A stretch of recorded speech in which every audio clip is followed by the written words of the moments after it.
Hidup ini pilihan. Rajin atau malas itu juga pilihan. Namun, apapun yang dipilih, semua ada konsekuensinya.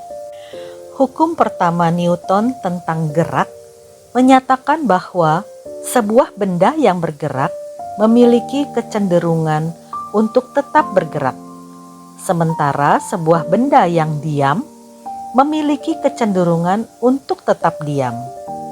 Hukum ini berlaku juga pada manusia. Ada manusia yang secara alami terdorong untuk menyelesaikan pekerjaannya. Si rajin selalu berusaha. Ia tidak pernah membiarkan tangannya berhenti bekerja sebelum waktunya. Ia selalu melihat kesempatan sebagai peluang untuk bekerja dan berusaha.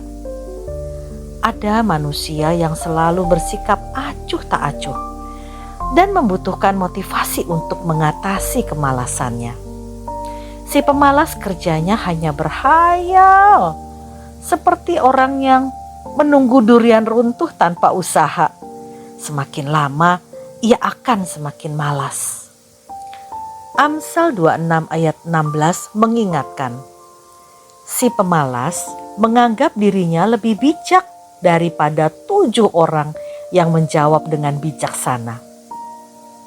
Dalam menjalani kehidupan, selalu ada bagian kita dan ada bagian Tuhan. Bagian kita adalah mengerjakan yang mungkin, dan bagian Tuhan adalah mengerjakan yang tidak mungkin. Jangan terbalik-balik. Kerajinan adalah sumber dari segala yang baik, sedang kemalasan menjadi sumber segala keadaan yang buruk. Jadi, baik atau buruk keadaan orang tersebut adalah pilihannya sendiri. Sehingga terlihat perbedaan yang menyolok dalam kehidupan. Si malas hanya jago berhayal. Si rajin selalu berusaha mewujudkan mimpi-mimpinya. Si rajin tahu ada bagian yang harus dikerjakan olehnya untuk hidup yang diberkati Tuhan. Alkitab dengan jelas menyatakan kalau Allah memerintahkan manusia untuk bekerja. Karena itu, kemalasan merupakan dosa. Kemalasan yang merupakan gaya hidup sebagian orang merupakan godaan bagi semua orang. Amsal 6 ayat 6 mengajarkan, hai pemalas, pergilah kepada semut, perhatikanlah lakunya, dan jadilah bijak.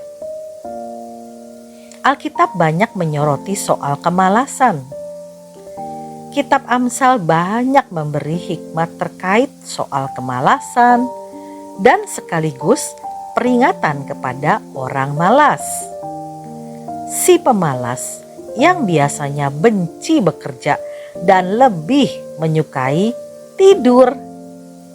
Si pemalas mempunyai banyak alasan membuang-buang waktu dan tenaganya serta bermalas-malasan dalam pekerjaannya.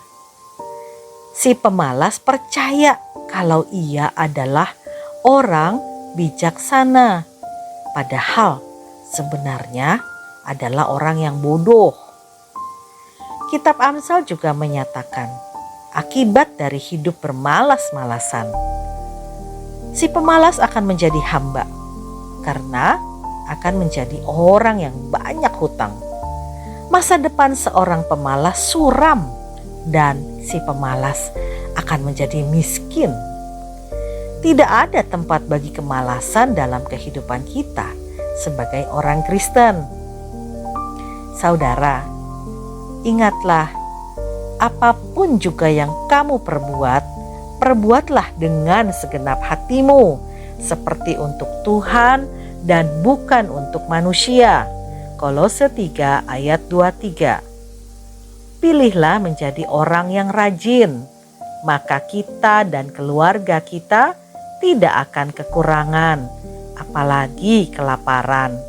Bahkan hidup kita akan dipenuhi dengan berkat Tuhan dan menjadi berkat bagi banyak orang. Amin.